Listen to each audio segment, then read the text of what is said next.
Isha Foundation ఊరూరు తిరిగి ఆ ఊర్లో ఉన్న క్రీడల్లో కొద్దిగా అభివృద్ధి చెందాలని పల్లెటూర్లకి ఆటలకి తిరిగి బాగా ప్రోత్సహిస్తున్నారు. అలాగే మా ఊరు కూడా ఒక రోజు వచ్చి మమ్మల్ని మరికొద్ది ప్రోత్సహించేవారు.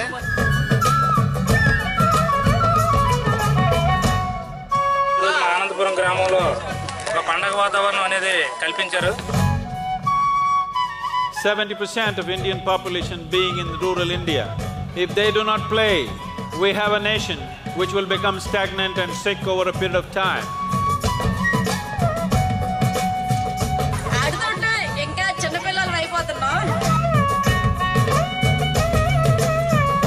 Isha Foundation వారికి ధన్యవాదాలండి. ఎందుకంటే మాకు ఈ అవకాశం ఇచ్చినందుకు. మీకు ఎన్నిసార్లు చెప్పినా సరే తక్కువే. ఎందుకంటే చాలా ఆనందంగా ఉంది మాకు. మేము కుర్రోళ్ళు కొంచెం చెడు వ్యసనాలకి వాటికి చాలామంది కొంచెం అట్రాక్ట్ అవ్వడానికి దారి తీస్తున్నారు ఈ మధ్య. అలాంటివి లేకుండా మా పంచాయతీలో మా ఊరిలో మేము ఈ వాలీబాల్ ఆడడం జరుగుతుంది. రోజు లేకడం ఇంటి పనులు పిల్లలు ఇదే అయిపోతుంది కానీ కరెక్ట్ టైంలో ఇలా పెట్టడం వల్ల ఏంటంటే మేము అసలు బయటికే చెప్పలేకపోతుంది. నిజంగా నైట్ అంతా అదే మా డిస్కషన్. గ్రామోత్సవం కూడా వెళ్తాం, ఫైనల్కి వెళ్తాం, కన్ఫామ్గా వెళ్తాం, కన్ఫామ్గా గెలిచేద్దాం. We really want to take this to the very roots of every village. You can go to your job half-hearted, you can go to your school and college half-hearted, you can even get married half-hearted, but you can't play a game half-hearted. You have to be all out 100% or nothing. This is what it takes to make life happen, that you're 100% on everything that you do. A ball can change the world.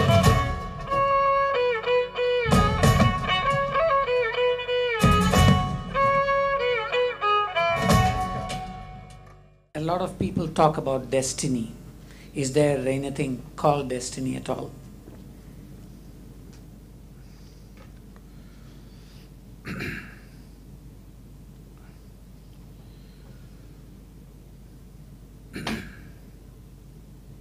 This has always been the fad in the world.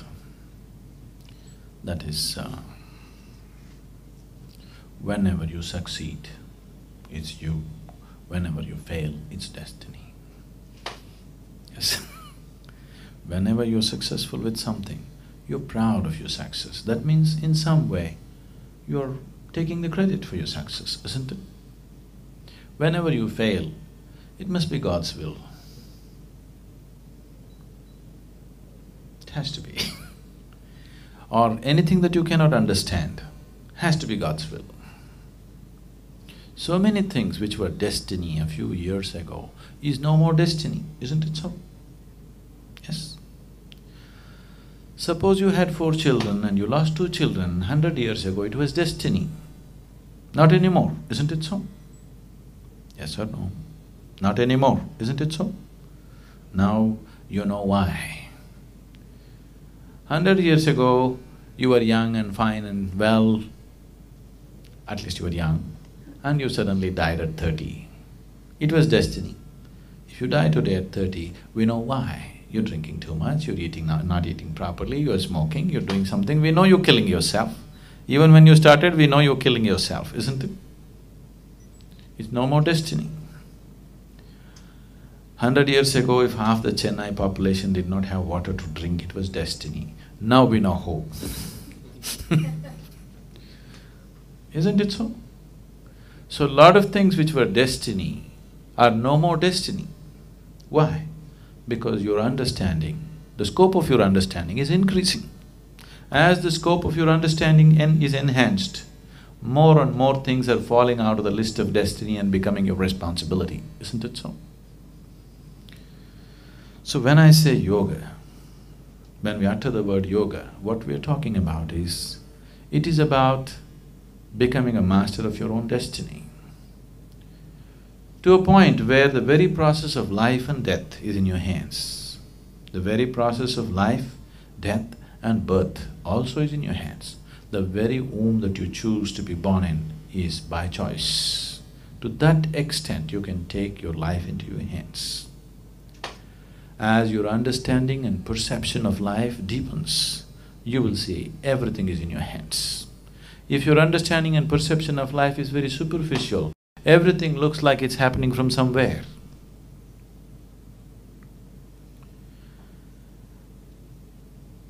Lights go off right now. Oh Shiva.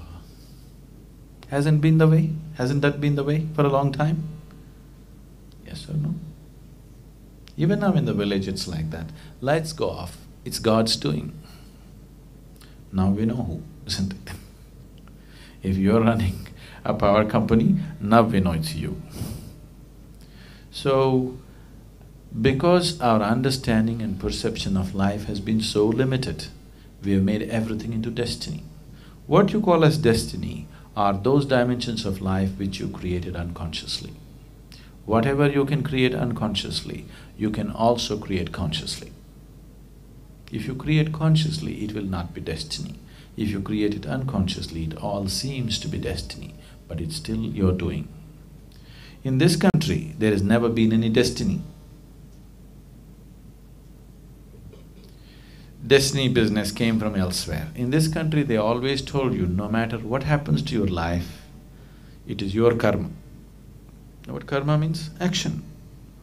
They're saying it doesn't matter what's happening to you. You live or you die, it's your karma. You live well or you live badly, that's your karma. That means what? It's your actions which is creating this. Maybe a large part of your actions are unconscious. That doesn't matter, but it's still your actions. So when we say karma, that means no destiny, everything is yours.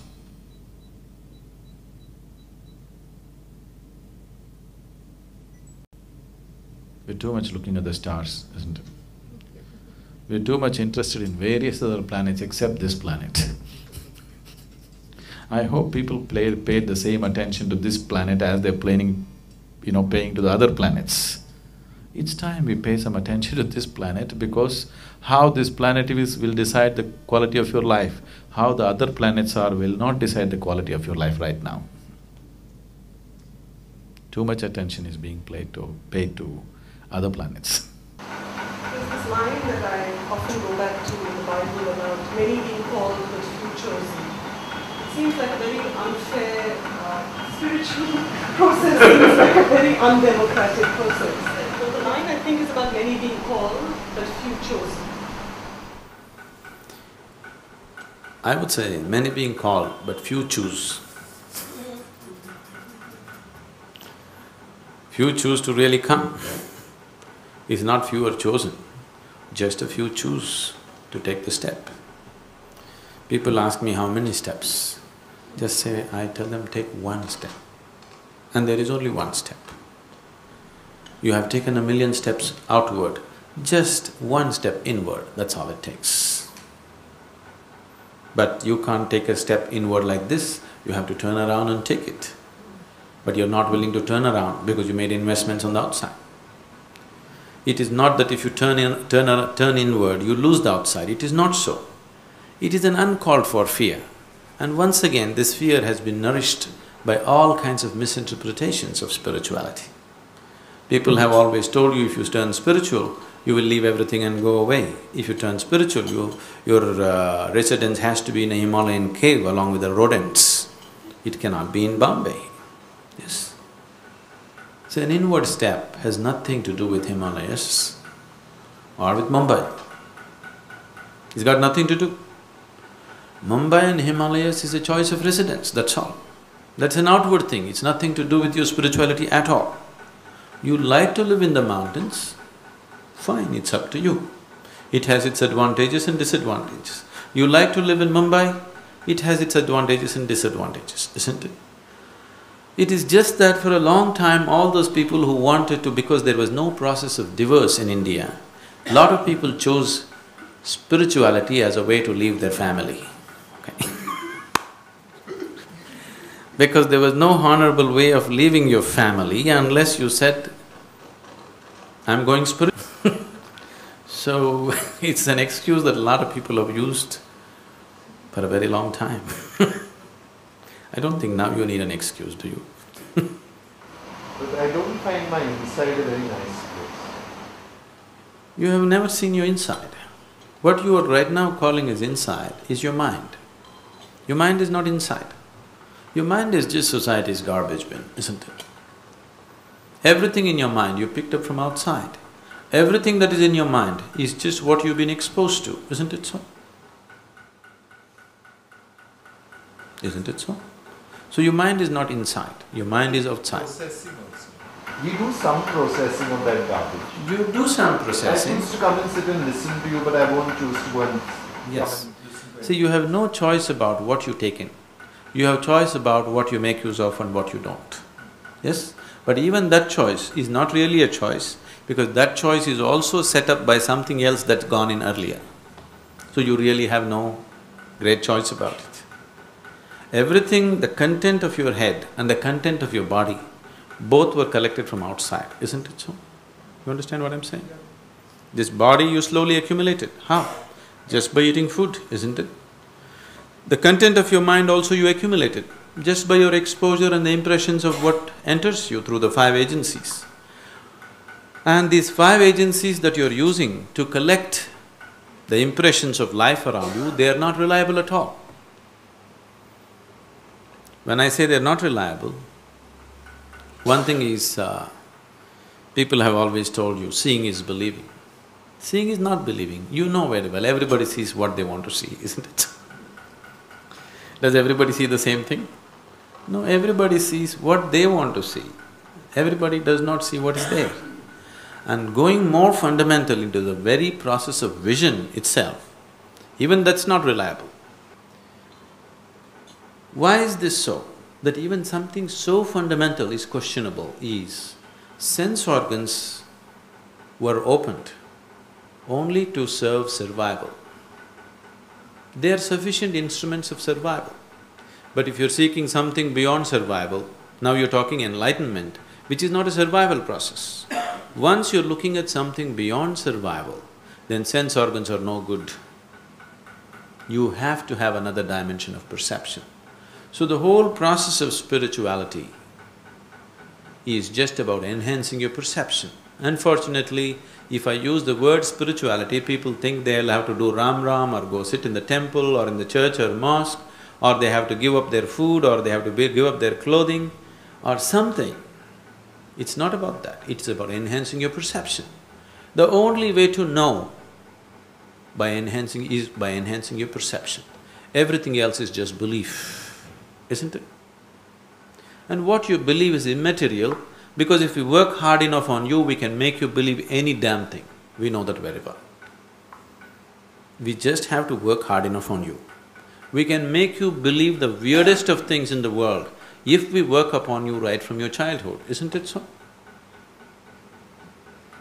Haven't you seen enough of life around? You know that. So what you believe, whatever it may be, is of no existential value.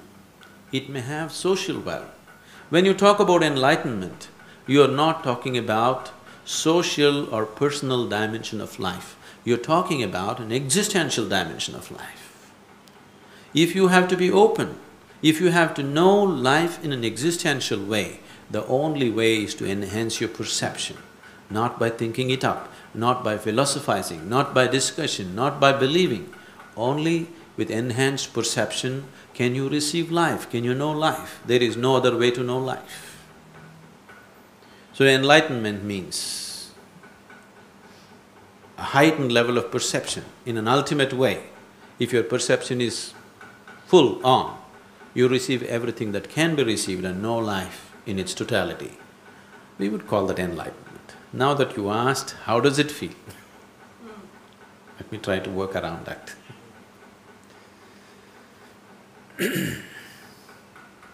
Fundamentally, it would… technically, I would say, enlightenment would be like this. If you sit here, your body is here, your mind is out there, what is me is always away from these two things. You can use the body, you can use the mind, but what is you is always a little away from these two things. If you look at life's experience, the biggest limitation upon you right now is your body and your mind. But the only two possibilities in your life are also your body and mind. Yes? The only possibility to exist here is just your body and your mind. At the same time, the biggest limitations upon you are also your body and mind, isn't it? The source of all suffering that any human being may know is his body and mind, isn't it so? Is there any other suffering? all all the suffering in the existence, all the human suffering on the planet, the manufacturing unit is in your mind, isn't it so? If you have a little distance from this body and mind, now once you have a clear experience that you are free from suffering, once there is no fear of suffering, how would you live here? Every step that you take right now is half a step, because there is a fear of what will happen to me, what will happen to me, what will happen to me. If you carefully observe your life, I would say, for a majority of the population, at least 90% of their life is dedicated to their security. Their life, the steps that they take in their life are not being taken in search of joy or love or freedom or anything. It is always in search of security, isn't it so? Yes? When you're constantly in pursuit of security, what you're doing is you're in pursuit of death. Because life is never secure. It doesn't matter what you do, how much insurance you have, how much bank balance you have, how many thousand people you have around you, tomorrow morning you may just fall dead. Yes? We're not wishing it, but it can happen, isn't it? It's happening to so many people. It can happen to you or me tomorrow morning, isn't it? So as long as you're a physical body, as long as your life and the experience of life is limited only to the physical and the mental, living with fear and being constantly security-oriented is unavoidable. It's inevitable. That's the only way you can live.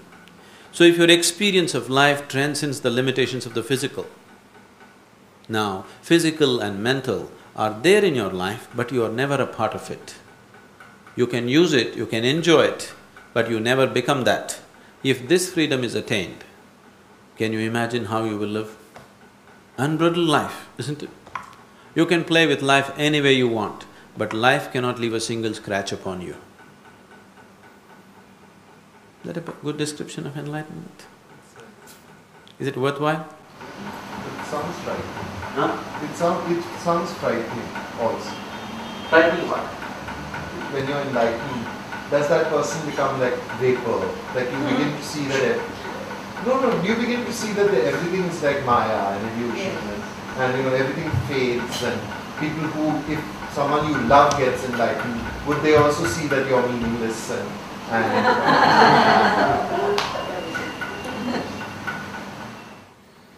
You should ask people around me whether I love them or my involvement with them is more or less than anything that they've known in their life with anybody. With thousands of people, I'm very deeply, passionately involved.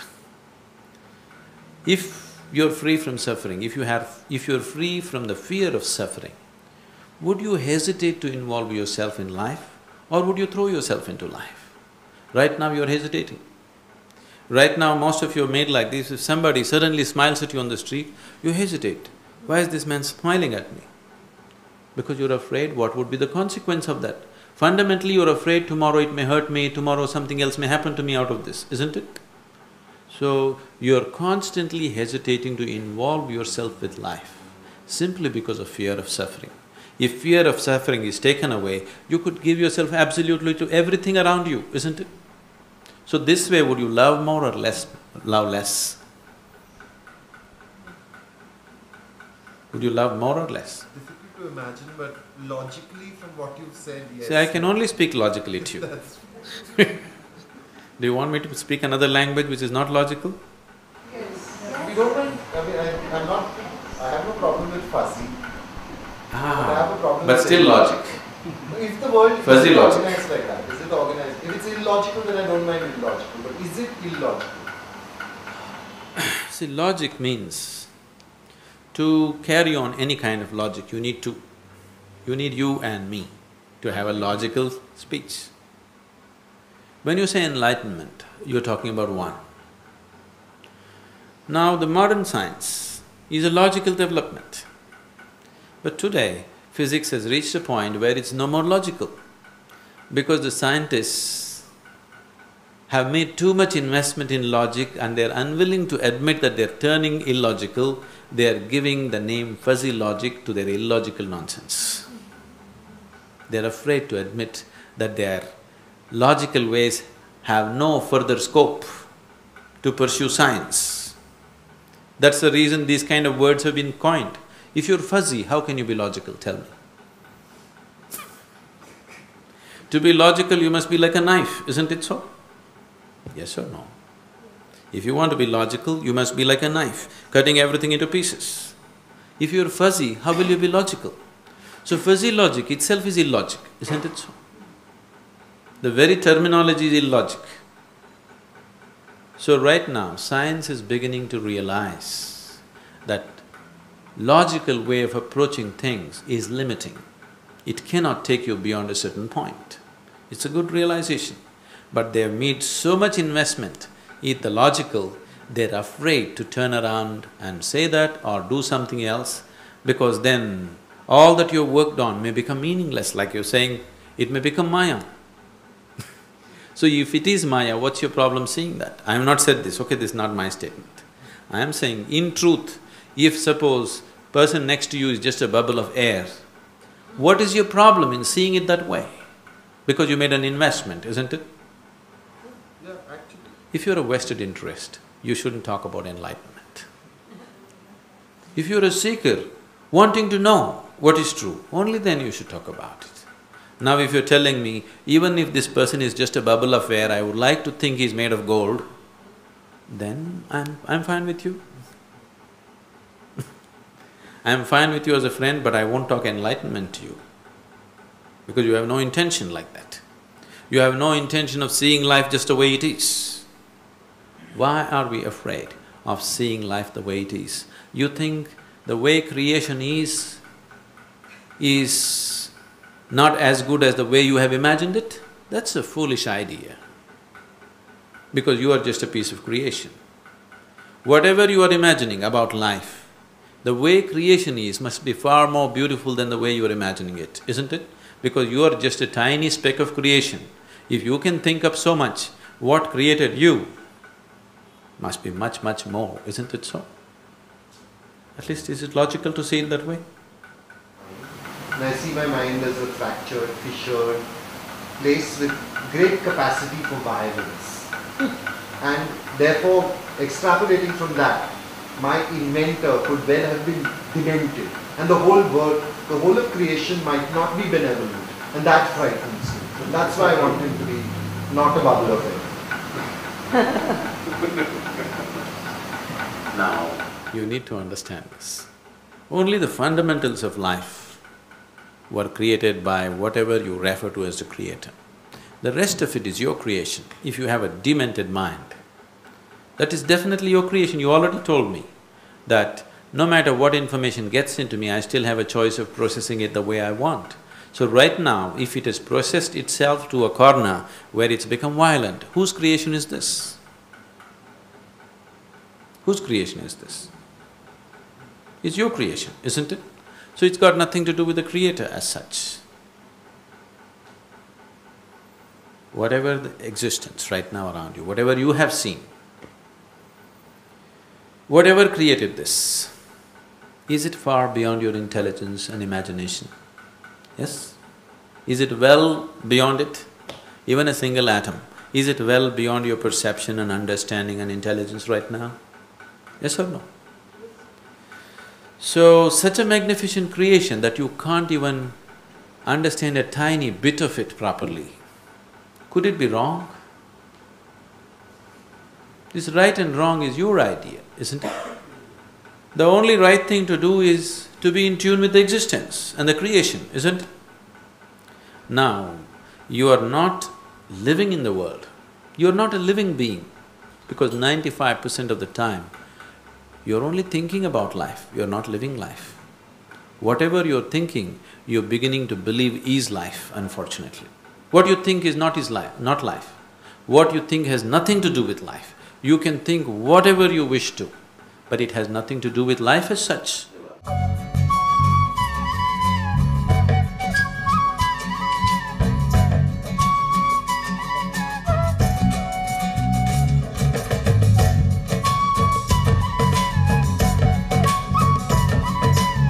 ఈ మధ్య ఏ Isha foundation ఊరూరు తిరిగి ఆ ఊర్లో ఉన్న క్రీడల్ని కొద్దిగా అభివృద్ధి చెందాలని పల్లెటూర్లకి వాటికి తిరిగి బాగా ప్రోత్సహిస్తున్నారు. అలాగే మా ఊరు కూడా ఒకరోజు వచ్చి మమ్మల్ని మరికొద్ది ప్రోత్సహించేవారు.